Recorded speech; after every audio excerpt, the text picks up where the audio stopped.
রাহিম দেশ এবং প্রবাস থেকে মুহূর্তে যারা দেখছেন সবাইকে আসসালামু আলাইকুম। আজকে আমরা অবস্থান করছি বাংলাদেশের প্রথম বেওয়ারিশ হাসপাতাল চট্টগ্রামের অক্সিজেন হস্ত ওয়াজিদিয়া মোড়ে অবস্থিত যে বেওয়ারিশ হাসপাতাল, সেখানে প্রায় আমাদের ৭০ বেওয়ারিশ মা বাবারা রয়েছেন। একজন এমবিবিএস ডাক্তারের তত্ত্বাবধানে তাদের চিকিৎসা এবং তাদের থাকা খাওয়া যত্নার্থী সব কিছু এখানে হচ্ছে। এবং আমরা আসলে এখানে এটি এত বৃহৎ একটি প্রকল্প বা হসপিটাল পরিচালনা করা আমাদের জন্য আসলে দুঃসাধ্য। বিদায় মাঝে মাঝে কিছু ভালো মানুষ ওনারা স্বেচ্ছায় এসে খাবার আয়োজন করে, তেমনি আজকে যে খাবার আয়োজন করছে এস এম ফাউন্ডেশনের নাম প্রফেশন ঠিক একজন শুভাকাঙ্ক্ষী ভাই, যিনি গার্মেন্টসে কর্মরত রয়েছেন এবং তার কষ্টার্জিত অর্থ থেকে তিনি যে খাবার আয়োজন করছে, আমরা ওনার জন্য ধন্যবাদ এবং কৃতজ্ঞতা প্রকাশ করছি। এবং মা বাবারা তো অবশ্যই খাবার খেয়ে দোয়া করছে এবং ওনাদের পক্ষ থেকে আমরা ওনার জন্য দোয়া করি এবং ওনার পরিবারের জন্য দোয়া করি, ভবিষ্যতেও যাতে উনি এরকম আরও এরকম অসহায় মানুষের পাশে এগিয়ে আসতে পারে এবং আল্লাহ তাকে সেই সামর্থ্য এবং তৌফিক দান করে।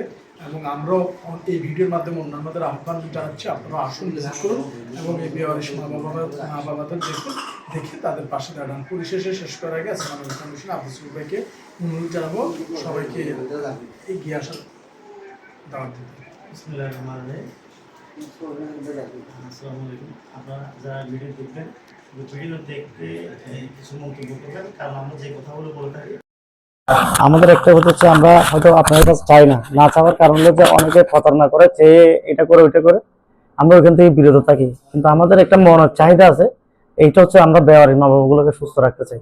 এগুলি যদি আমাদের ধারণা করে যে আমরা ভালো রাখবো, আমরা চাইলেও পারবো না, কারণ আমাদের এত অর্থবিত্ত নাই। আমরা যেহেতু এখানে আসি তাদেরকে দেখতে শোনা করার জন্য, আমরা যখন মানুষজন আমরা আসি, আপনারা আসতে হবে, আপনারা আসবেন, দেখবেন। এখানে যদি এসে দেখেন যে না তাদের জন্য কিছু করা জরুরি, মনে করেন কিছু দায়িত্ববোধ করেন, যে এখানে মনে করেন যে না এই মা বাবাগুলো রাস্তায় যদি পড়ে থাকলে অনেক সমস্যা হবে, কারণ এগুলি 2 দিন পরে মারা যাবে, এগুলো অনেক ব্যাপার হয়ে দাঁড়াবে।